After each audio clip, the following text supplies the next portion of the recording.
দেশের আলোচিত নারী উদ্যোক্তা রুবায়েত ফাতেমা তনির স্বামী শাহাদাত হোসেন মারা গেছেন। মৃত্যুর খবরটি তনি নিজেই তার ফেসবুক পেজে নিশ্চিত করেছেন। তিনি লিখেছেন, সে আর নাই, ব্যাংকক সময় রাত ৩টা ৩ মিনিটে আমাকে সারা জীবনের জন্য একা করে চলে গেছে। তনির স্বামী শাহাদাত হোসেন দীর্ঘদিন অসুস্থতায় ভুগছিলেন। গত বছর অক্টোবরের শুরুতে গুরুতর অসুস্থ হয়ে তিনি ঢাকার একটি বেসরকারি হাসপাতালে ভর্তি হন। শারীরিক অবস্থার অবনতি হলে তনি তাকে এয়ার অ্যাম্বুলেন্সে করে ব্যাংককের একটি হাসপাতালে নিয়ে যান।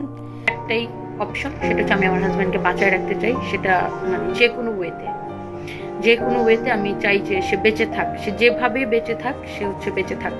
মানে ডাক্তারদের অপিনিয়ন নিচ্ছি, সবাই আমাকে এটাই বলছে যে তোমার কাছে দুইটা অপশন, একটা হচ্ছে তুমি তোমার হাজব্যান্ডের লাইফ সাপোর্ট করে দিতে পারো, আর আরেকটা হচ্ছে তুমি তাকে এইভাবে কন্টিনিউ করতে পারো ট্রিটমেন্ট। তো আমি বলছি যে আমি তো, আমার প্রশ্নই আসে না, বিকজ বরঞ্চ আমি যদি লাইফ সাপোর্ট খুলে দেই তাহলে আমি জানতেছি খুলে দেওয়ার 10 মিনিটের মধ্যে আমার হাজব্যান্ড মারা যাবে। তার মানে কি আমি তাকে ইচ্ছা করে মেরে ফেললাম। আর একটা মানুষকে যদি আল্লাহ নিয়ে যেতে চায়, কোনো মেশিন তারা বাঁচায় রাখতে পারবে না। আর যদি আল্লাহ বাঁচায় রাখতে চায়, যে কোনো উসিলায়, যে কোনো ঠুনকো উসিলা আল্লাহ তাকে বাঁচায় রাখবে। শাহাদাত ছিলেন তনির দ্বিতীয় স্বামী। প্রথম স্বামীর সঙ্গে বনিবনা না হওয়ায় তাদের বিবাহ বিচ্ছেদ ঘটে। পরে ভালোবেসে অসমবয়সী শাহাদাতকে বিয়ে করেন তনি। প্রথমে পরিবারের আপত্তি থাকলেও পরে সম্পর্ক মেনে নেওয়া হয়। সামাজিক যোগাযোগ মাধ্যমে বেশ আলোচিত রুবায়েত ফাতেমা তনি। বিয়ে সংসার কোনো বাধাই আটকাতে পারেনি সময়ের আলোচিত সফল নারী উদ্যোক্তা রুবায়েত ফাতেমা তনিকে।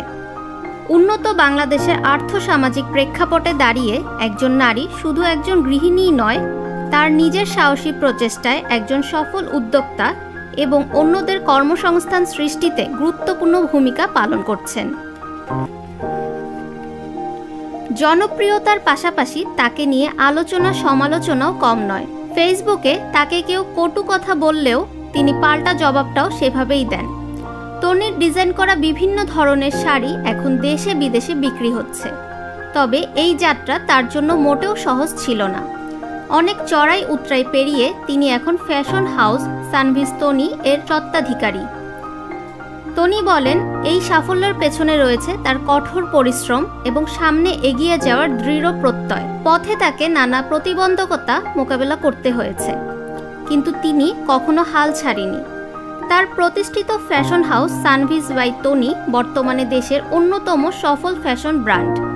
সারা দেশে তার 12টি শোরুম রয়েছে, যেখানে শতাধিক মানুষের কর্মসংস্থান হয়েছে। ফাহমিদা বিনতে আনোয়ার, নিরপেক্ষ নিউজ ডেস্ক, ঢাকা।